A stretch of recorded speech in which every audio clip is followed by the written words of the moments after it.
Brian Shannon from alphatrends.net. Today is Friday, the 19th of June, 2020. The markets were basically up this week. Biotechs had a big week, and we'll talk about that because they are now looking like they're ready to continue the recent consolidation and move higher. The S&P 500, this green volume-weighted average price is the week to date. So obviously on Monday we opened lower, then began to rally up, and now we're still in that kind of stabilization process.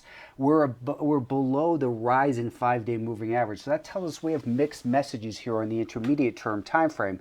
Where we found buyers today was at the conjunction of what's known as daily S3 and that volume weighted average price from the gap lower on the 11th. So intermediate term, I think, is kind of up for grabs next week. It's really just digesting in here. If we can get it back above not even the high of the week, but probably back above this 314 and a half-ish level, then I think the buyers push it out to new recovery highs.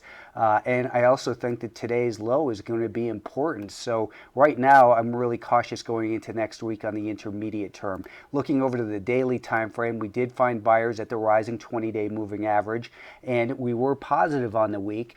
But again, we are kind of intermediate term neutral. I think that if the market does decline next week, it's not likely to be a big event to the downside. Now, I will trade it based on what the market gives me, but no one has a crystal ball. I think that it's likely the 300 area will offer some support as the 50-day moving average comes up to meet the 200-day moving average in that area.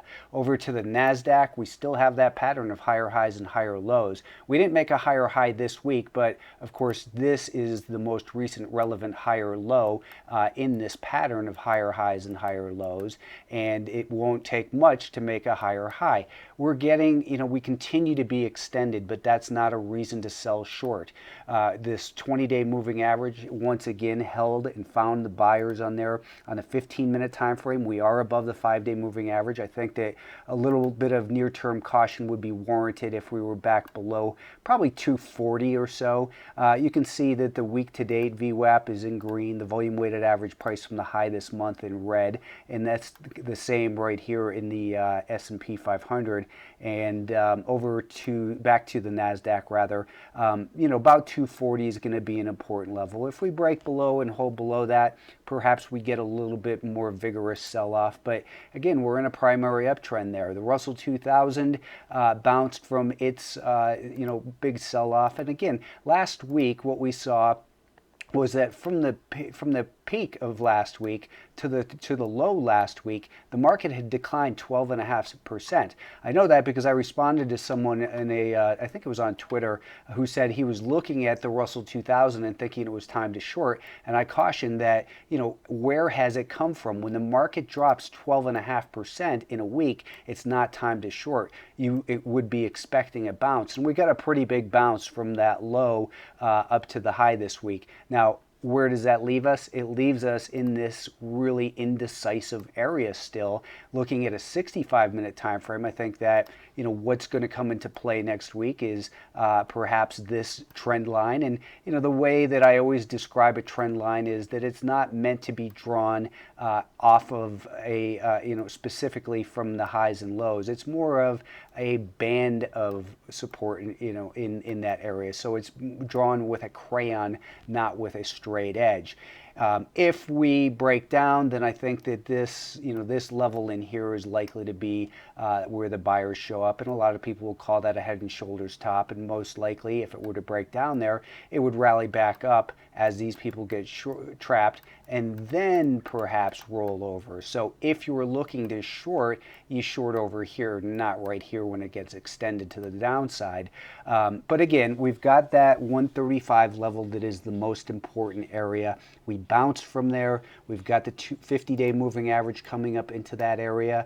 A lot of stocks this week, had good moves. So I'm still cautiously optimistic, but we've had big moves in all of these markets. Semiconductors continue to be leaders. They closed right near the highs. That's typically a very good sign, and that's why the Nasdaq is up in this area as well, meaning near the highs. We have the same pattern as the Nasdaq here. That is, we have these higher highs and higher lows, and right now, it would only be considered broken if we were to break below and hold below 142. Now, I would never short it, next week if it was to drop below 142, because then we've got the 50-day moving average coming up, and we would have to ask where had it come from. So, maybe we continue to digest a little bit. We did hold above the rising 5-day moving average, above the volume weighted average price from the peak and from the low of this month, which happens to be Monday. The semiconductors telling us that the primary trend remains higher. News and surprises tend to follow the direction of the trend. We've got a lot of macro news that could affect this market, but the biotechs had been the leaders, and as I mentioned to subscribers this week, that in fact yesterday, that if it broke above here, that it was likely that it was going to break out, and it did so. So how do you trade that? Well, on a 1-minute chart, do you buy that gap? Maybe. I don't like to buy a gap, but maybe instead you buy as it gets back above the VWAP, or as it gets back above this consolidation from the afternoon, because we saw that the biotechs ramped higher into the close, and now we are at new recovery highs. We broke down and trapped people, and we mentioned this in last week's video, that this was likely a trap, that it broke below that 50-day moving average, undercut this low, and once again, from failed moves come fast moves. So the biotechs are clearly in motion to the upside. Where do they have the potential to go? They're up at all-time highs, so that means there's no natural source of supply from profit takers, and that limits the amount of supply likely coming into that market. Financials were the weak spot. For the week, they did gain about 60 basis points, 2/3 of 1%. However, they still look like garbage. Last week, they came up to the 200-day moving average and fell down into this prior band of resistance. Now they're trying to stabilize. I don't see an edge in here in either direction. If the financials are to be a buy, I think it would probably have to get above 24.75. That's where we have that blue month-to-date volume-weighted average price, as well as the volume-weighted average price from the peak. That, and the best way to trade that would be is if it rallies up towards that level, pulls back, makes a higher low, and then to buy it over here, rather than if it was to break out, for instance, right here. The reason for that is we would be able to put a stop underneath this higher low rather than purchasing it here and putting a stop under that level. So the market, as always, remains tricky. The path of least resistance is higher or extended. Focus on the action of the individual stocks. There are a lot of great setups out there, but they are becoming a little bit more difficult to find. That's my specialty. It's what I do every single day for Alpha Trend subscribers. If you haven't taken a look, go to alphatrends.net. And if you don't follow me on Twitter, you're missing out on a whole bunch of stuff. I'm talking to you people, everyone who views on YouTube, that is, because I put a lot of information on Twitter under Alpha Trends. Thanks for tuning in. Have a good weekend.